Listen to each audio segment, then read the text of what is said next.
Hello, I'm Adrian Crawford. It is afternoon with a 356 expert, something that we've been looking forward to, and Graham today informed us, there he is, popping out of his little 356 with Beth in there. He informed us that we've got so many different models of 356, and they all sort of look the same, in the same way as to most of us, cows look like cows, but there's different breeds. So Graham's going to show us what all the different breeds are of 356. So our guinea pig, our pupil for the day, is lovely Beth, who's never sat in a 356 before. So I'm going to pass the mic because we've got only a rather shortage of mics, and then Graham can tell her all about it. Perfect. So, Graham, how did this one come into us and what's the story behind it? So this is a 1953 Porsche 356 Pre-A. Long story short, this car was in a barn in Texas for many years, laid up in 1982, and it found its way to Cornwall, and recommissioned it over lockdown, and then it's been on the road for a little while, and then further to that we then repainted it and redid the interior and lots of mechanical work. Wow, so it's had a fair old story behind it then. Yeah, it's got an amazing story. Also, this being a 356 Pre-A, the first kind of generation of 356, and we'll go to the later cars. They're easily spotted by the beehive tail lights on the back, the single grille engine lid. If it's an original car, it's running 16-inch wheels with cross-ply tyres. The dashboard is a separate dashboard that can be removed, and it's unique to this era of 356. And also the other big giveaway on a Pre-A is a bent screen. So it's got a V screen. The earlier cars had a split screen. This one's got a V screen. So, Graham, what sort of engine did these cars have? So this car, Pre-A's would have come in various engine sizes, 1100s, 1300s and 1500s. You also have had normal and super engines. This car has got a later 356 engine, a 1600, but the early Pre-A engines are loosely based on an early Volkswagen Beetle engine with different cylinders and cylinder heads. So, and they varied in horsepower from about 40 horsepower. I think my Polo had more. Right the way up to about 70 for a super. Oh. The hairdryer's got more horsepower. Yeah. But the reason they did them in those smaller CCs were then when you could race them in engine size classes. So a 1300 Porsche 356, actually every Porsche 356 was very competitive in its day because they were so streamlined and quick for their size, and against other vehicles of the era they were very effective, and that's where Porsche's racing heritage started from. What we have here is again a Pre-A. This is a current build that we've got going, and obviously slightly different from standard colour. This is a 53 Pre-A Cabriolet. Will be restored to the highest of standards but to the customer specifications. So will this car have the same engine going into it that the one in our reception does, Graham? So the one in reception's got a slightly later 356 engine. This one I have built a correct type split case Porsche motor. So we found another 356 out in the restoration department, and what is this one, Graham? So this is a T1A. So essentially this is the revised model of the Pre-A. Quite a few differences and quite a bit similar. So obviously the front end and the front end look is very similar, though it's got horn grills. Now the later Pre-A's had horn grills, but say from the 356A they all had horn grills. Another biggie is a curved windshield. So the windshield's curved without the V in the middle. Moving through to the inside of the car, This has got a very similar interior with large seats and what have you, but the actual dashboard is integral to the body shell. So there's a revised dashboard on it, and various other bits and pieces on the main structure of the body, which no one ever sees, is updated and changed.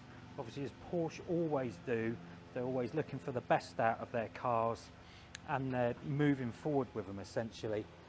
So this car is a base model.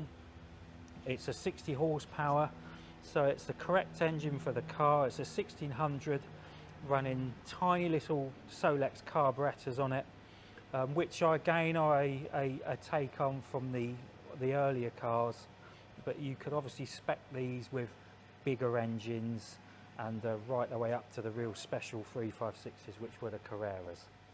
Still beehive lamps. Still beehives on the T1 356A. Do they Expert. do they run the same gearboxes as the one in reception then, or different?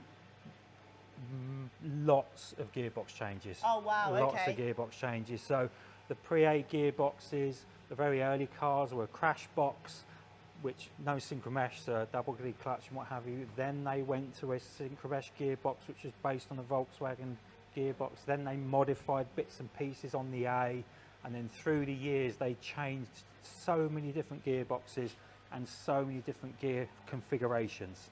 And you could also specify different ratios for what you were using the car for. So if you wanted to race it, you could have race ratios. If you wanted to hill climb it, you could have hill climb ratios. They covered every base. Pretty cool though, you can go and pick it for whatever you want to use it for. Absolutely. Another Cabriolet, so what's this one about, Graham? So this isn't a Cabriolet. Oh. So obviously they built Cabriolets and they did different models. This is a Porsche 356 Speedster. Right. This is an original car, and it's a well-used car. It's a car we absolutely love here. There's, you know, no frills to it whatsoever. It's got a simple roof on it, as it would spend most of the time with its roof down. Minimalist dashboard, minimalist seating, and they sold really well. No wind-up windows, just simple slot-in sides curtains, and they become iconic. My understanding is that people would use them for racing. They take the bumpers off, take the windscreen off, Right. presumably wear some goggles and a rubber, a leather hat, and then you had your little racing car. Yeah. Did they have different engines? Yeah, you could. The Speedsters came with 1600 normal 60 horsepower supers with 75 horsepower, and the very later cars you could buy GTs with 4 cams, which were really special. Wow. So this car is a later car. I think it's a 58, so it will be the T2. So it's got the teardrop lights and bits and pieces. There's quite a lot different on the body shell, obviously because it's a soft top, and as this car has been converted to right-hand drive. There weren't very many right-hand drive Speedsters built. Next, 356A still. So very similar to the silver car we've seen up the top. So we've got two 356A's here, and both right-hand drives. Difference being is these are 356A Carreras, and again two of 17 built. So it's quite rare, and especially have two of them in sleepy Cornwall. Now these were the top of the range. These were, if you wanted the ultimate Porsche of its era, these were the cars to have. Bodily wise, they're very similar to the silver one we've just looked at. The real key to these is the engine. So these are running double overhead camshaft, known as the 4-cam engines. 1500cc, developed a few years beforehand for racing, and proved themselves at Le Mans and all over Europe and America, and then Porsche slightly detuned them to run in road cars. So this car here, the silver one, is an older restoration, and it's got a lovely patina to it. It runs lovely, sounds amazing, say right-hand drive and a factory-fitted sunroof as well. And I'm sure people have seen the advert, but it's got a Pre-A sunroof, because this is, was built whilst the Pre-A's were at the end of their line. This was the beginning of the 356A, so it's got a V-screen sunroof. You can see the bend in it, but it's still got the curved screen. So there's cool features like that. On the Ivory car here, this car is a more recent restoration, again running a 1500cc 4-cam motor. This car's running Weber carburetors, whereas the other car has got its original Solexes. These are about 115 brake horsepower, which doesn't sound a lot, but for the size of them of them in period, that they were amazing cars. You could also buy a GT version with aluminium panels, lightweight interior.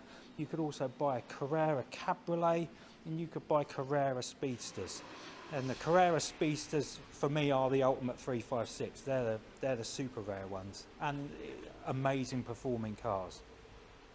So why was there only 17 ever built? Why was there such few numbers? Demand. Most of them were obviously in Europe, and most went to America. Right. So the right-hand drive market was mainly the UK and places like Australia, a few in probably South Africa. Yeah. And I guess Thailand as well, which is where I think this car was. Thailand. So yeah, so those kind of places. And in terms of the differences on the bonnet, how come this one's got the straps and this one doesn't? So I think during its restoration at some point, it's someone's decided to put the straps on it to make it look more of a GT car. Probably find that if you went back through its history, there's going to be pictures of it. I'm guessing that a lot of these cars were competed in the day, and there's probably pictures of it with straps, and some of them also had body mounted spotlights and bits and pieces, and if you get these up in the air, you can usually see evidence of where things like that were. So I'm guessing that's probably a takeoff of more of a GT car. Right. And the engines, were they pretty reliable?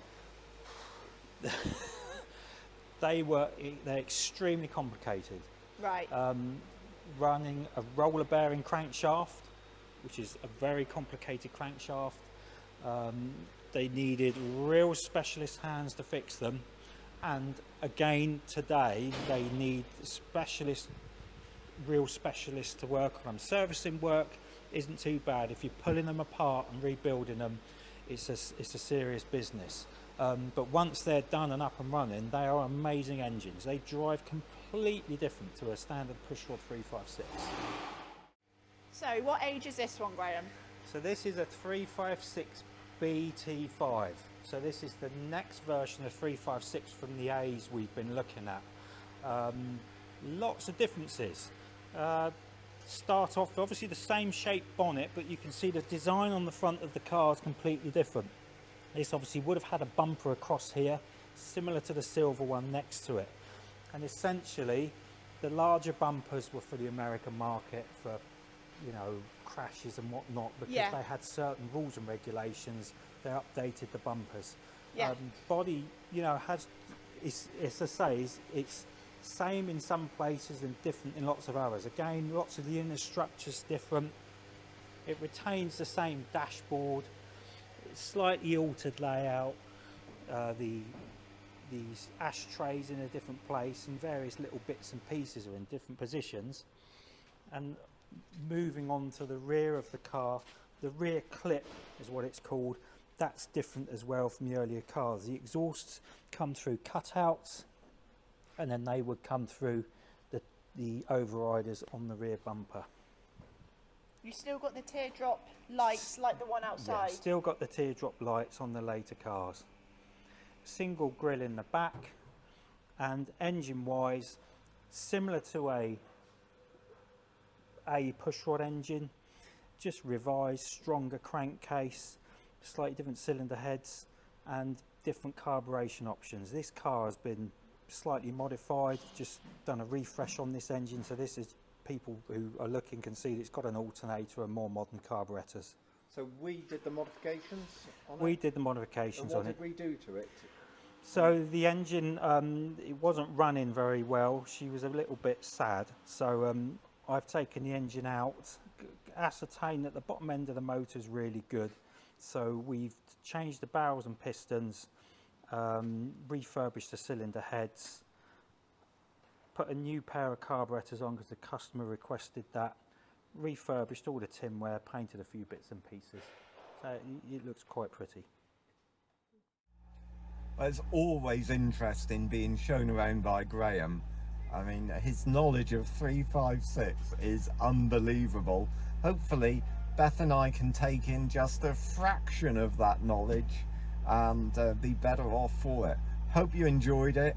If there's anything that we can help you with, you know it's 356, early 911, medium 911, late, anything with a Porsche badge, we can help with.